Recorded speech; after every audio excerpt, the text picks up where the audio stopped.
You know what I said? I said, wasn't nothing. Do you hear me? I said, wasn't nothing keeping me from this wife tribe today.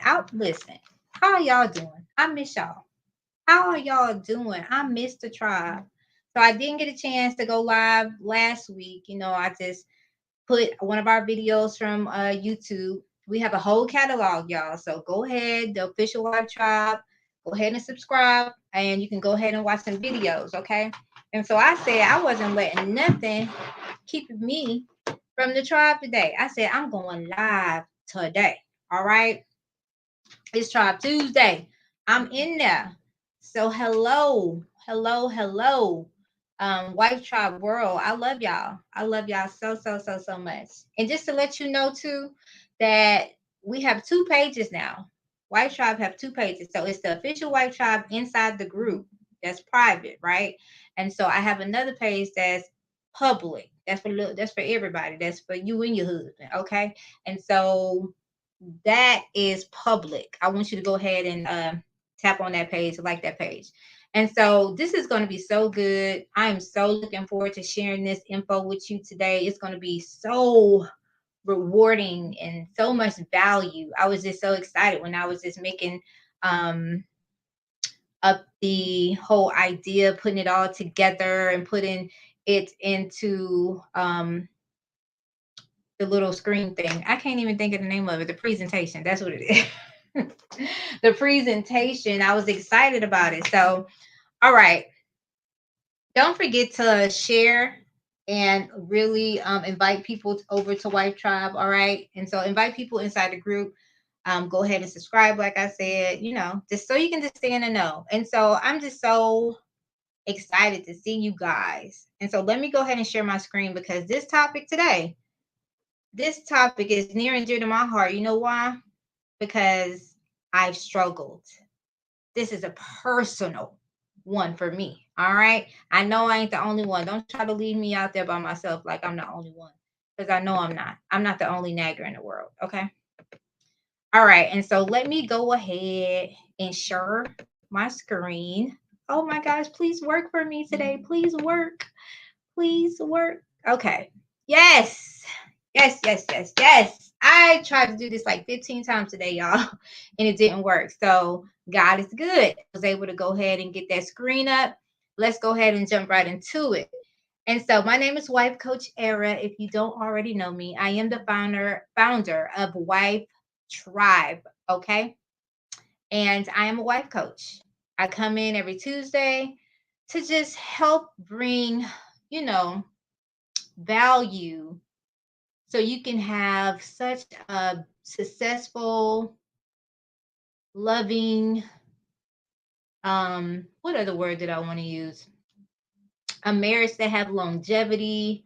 I just want you to just be happy inside of your marriage. And a lot of times, we don't know how to do that because it's just no book about it. It's just something that a lot of us just jumped into, and we don't really know how to have this happy life for several years. Okay. And just to stay at it, stay consistent, and just have that longevity because we are not trying to go to divorce court. Right? That's right, everybody. So here we go. The truth about nagging, 5 steps to stop it. All right. To stop it. I was a nagger, guys. I was a nagger. Okay. What is it? The definition of nagging is just persistently annoying and finding fault with someone. And so, is that something that you're doing to your spouse? You persistently annoying him, finding fault in him.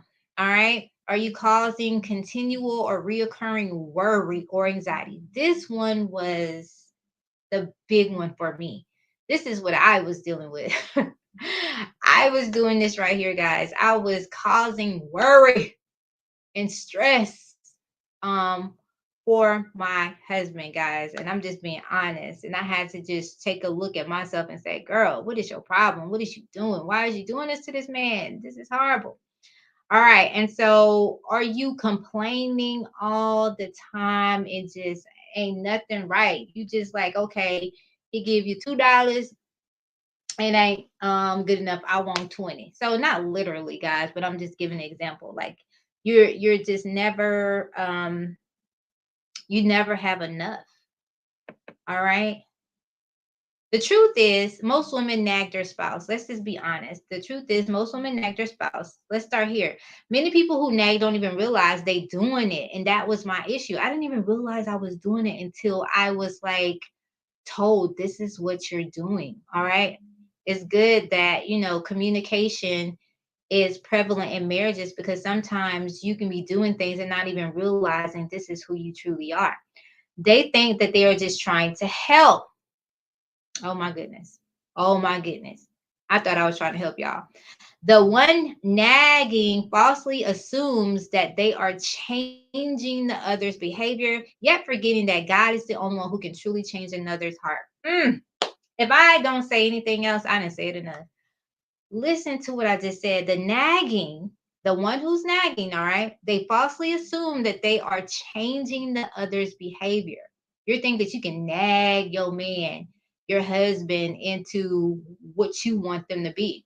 All right, you can't change them and you can't change the behavior. Yet you're forgetting, and we all forget. Let's just keep it real. We forget that God is the only one who can truly change that person, truly change their heart. We can't nag them into change. We can't nag them into what we want. We can't nag them into being and getting the things that we feel like we deserve. Okay.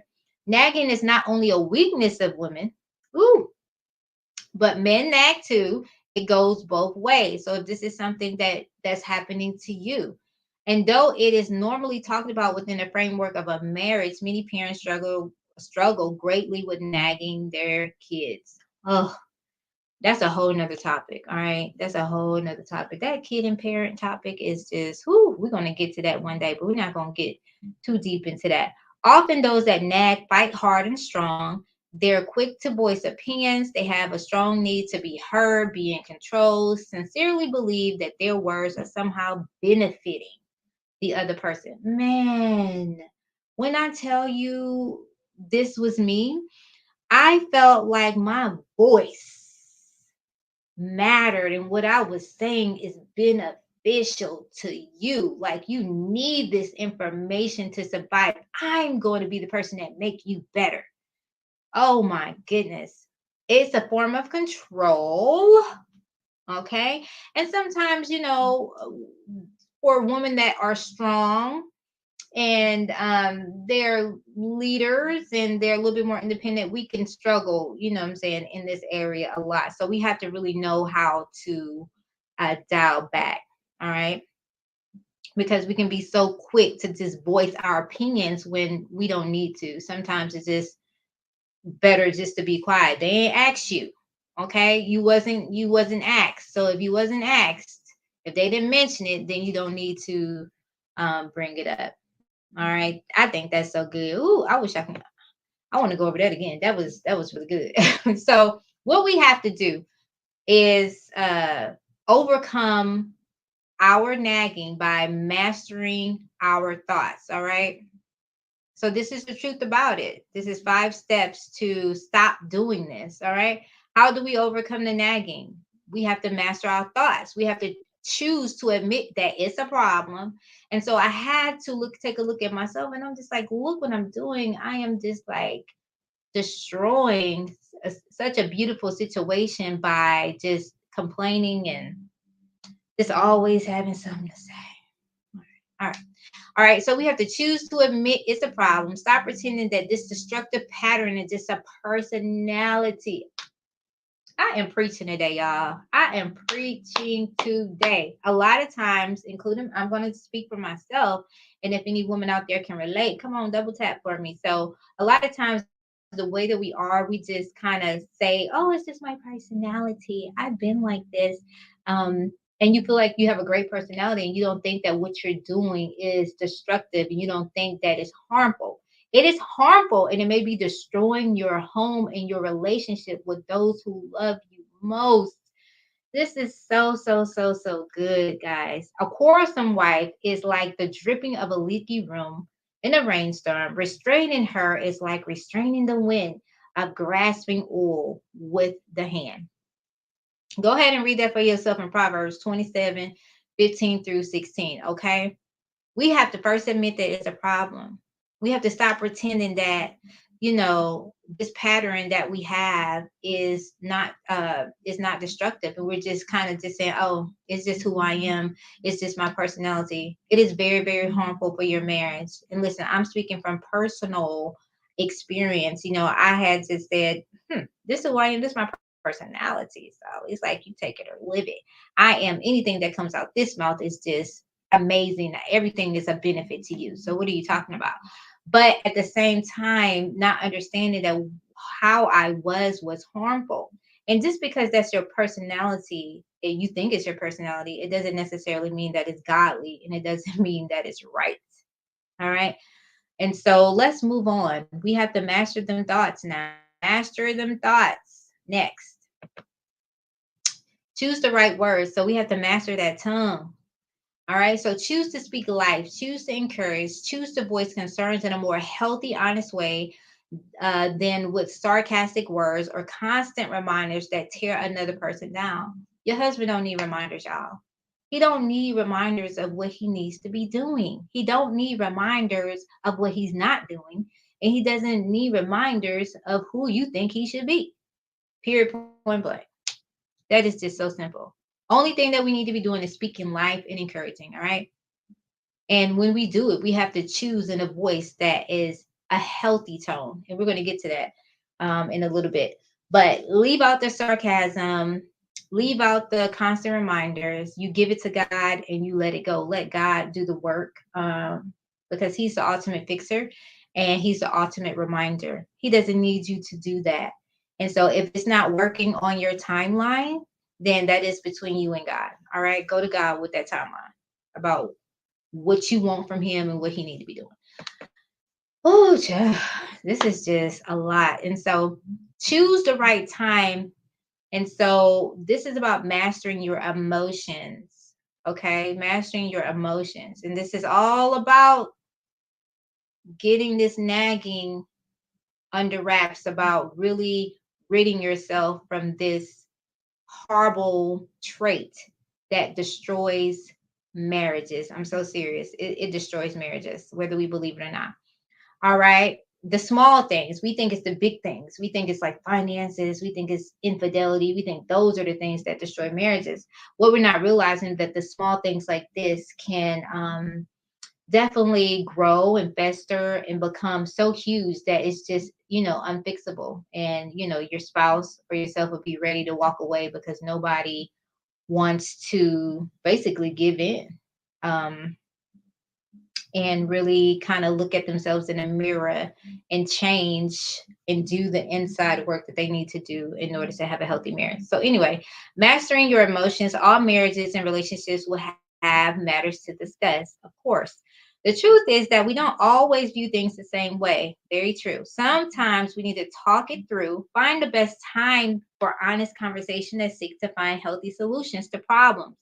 It's probably not the time that your husband is late from work or headed out the door, or when either you are in the midst of kids' homework and family responsibilities. Find a time to openly, honestly remembering that you're on the same team. This is like a teamwork. And so, you know how you schedule the perfect time to meet when you have anything else going on with in your life, with any other hobby or organization or job, you schedule the perfect time to be able to communicate properly. That is the same thing in your marriage. You can't just do it when you feel like it, like you just blurt out, he in the midst of a big project, let's just say at work or something, and you're just like nagging him to try to resolve something when he have a million things going on. That is very wrong. We have to master our emotions and understand that it's a time and a place. All right, to really have discussions and you guys communicate and decide on that time and place. It's just not the time when you're around family. It's just not the time when you're around your homegirls. It's just not the time when you're in public. It's just not the time. You have to set aside time to really communicate.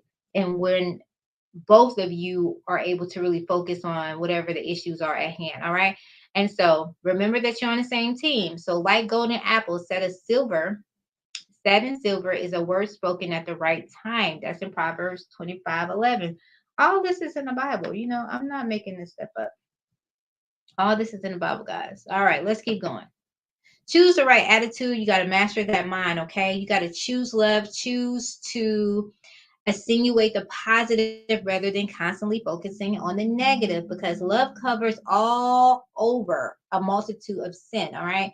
We are not perfect, neither are those that we live with. But when we overly focus on the faults rather than the strengths, those we love may feel like they just can't get it right. Above all, love each other deeply, because love covers over all multitudes of sin. Oh my goodness, this is so good. Stop focusing on the negative. Focus on the positive and just be loving in spite of what you feel like your partner should be doing. Don't overly focus on everything that's wrong about them.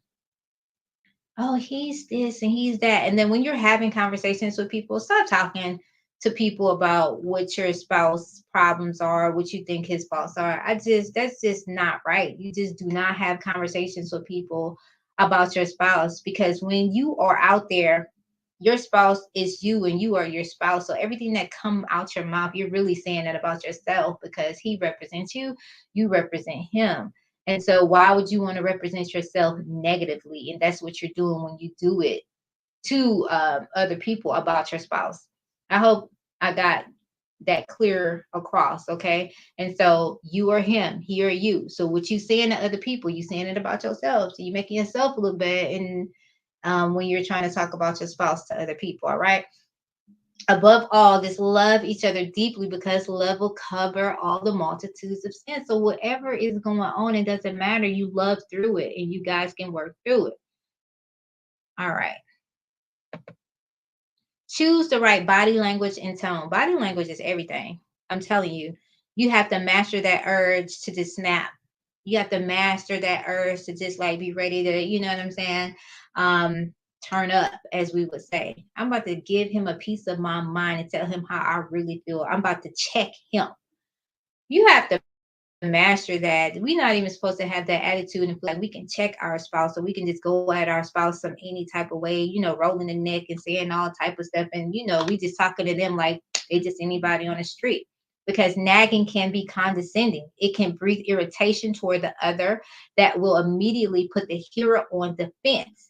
The wise woman builds her house, but with her own hands, the foolish one tears hers down. And that's in Proverbs as well, 14:1. And so you tear your own house down by your tone and your body language and your urge to just turn up and just give him a piece of your mind, and you just can't control your tongue and you just want to just do what you want to do. So I'm telling you, when you do that, what that's going to do is breed defense, and they're going to automatically snap at you once you snap at them, and then it just boils over and it just get out of control. You have to master the urge um, to come at them sideways. If I'm going to say it any clearer than that. All right. So that's what we have to do. We have to master the body language. We always come to our spouses in a loving, heartfelt way with a nice, calm tone. I mean, I'm not saying that you can't be upset or angry, but you can't show that type of anger towards your spouse. You don't talk at your spouse, you talk to your spouse, because you have to remember, how would you talk to yourself? Your spouse is you, you are him. And so would you come at yourself like that? No way. So this is not right for you to come at your spouse like that. So always remember that we have to control that urge to come at our spouse crazy. All right.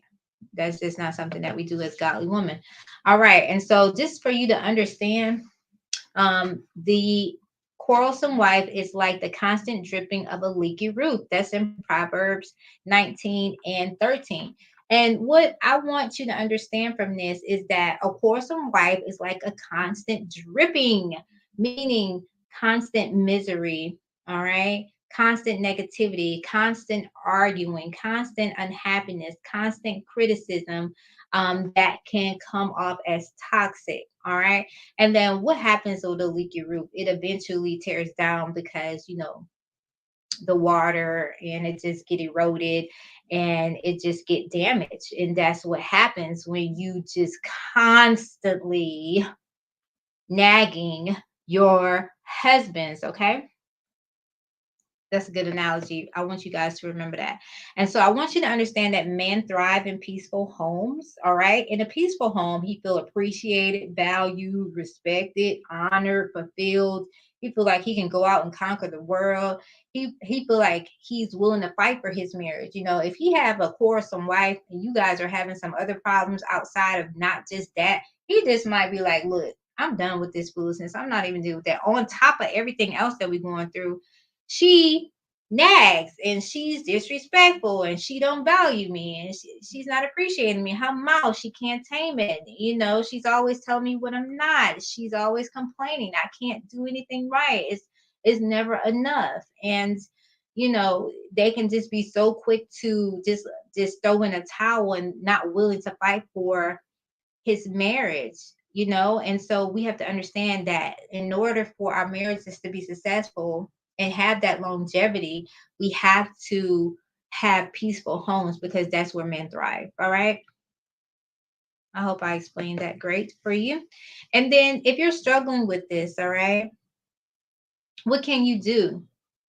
You can find strength in prayer. All right. Here we go. You can focus on what you can do. That's reading the word of God. I want you to understand. Focus on you, not him. All right. Read that word.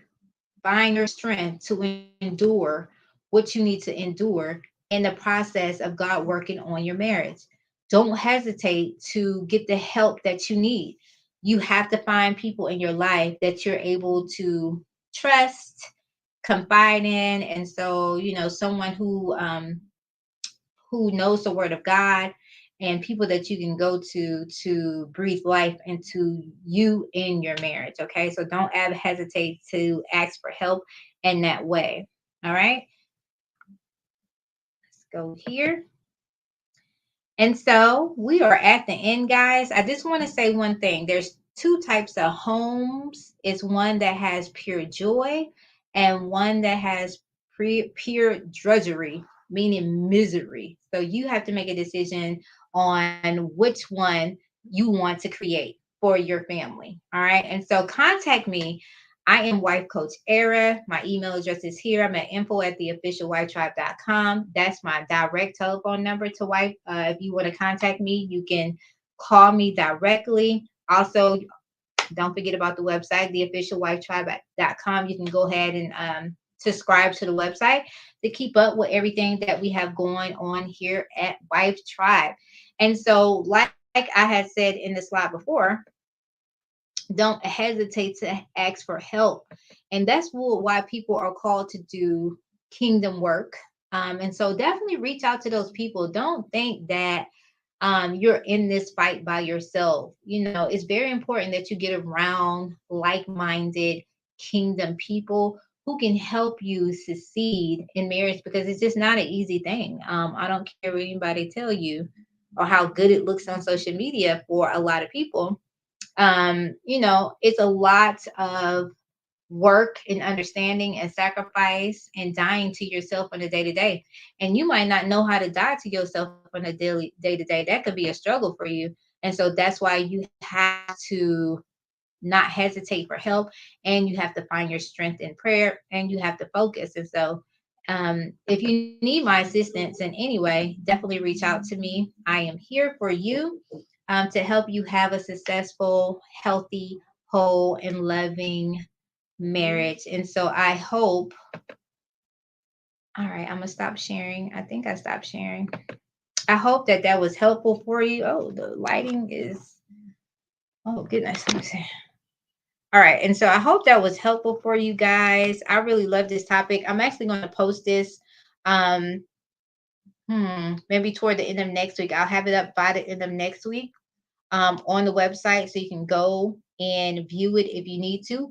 But it's also on our YouTube page. So the Official Wife Tribe on YouTube, subscribe to it. You can always go back and watch these videos. They're on YouTube and they'll also be in the group as well. And so thank you, ladies. I really love you guys. I'll be back Not next Tuesday, guys, because my sons are going to college and I have to deal with that. But the following Tuesday, I will be back for another Tribe Tuesday to give you some more value and help us on this journey to becoming awesome, successful, godly, wholesome wives so we can have these amazing marriages that last for a very long time. Until next time, I love you guys. Be blessed.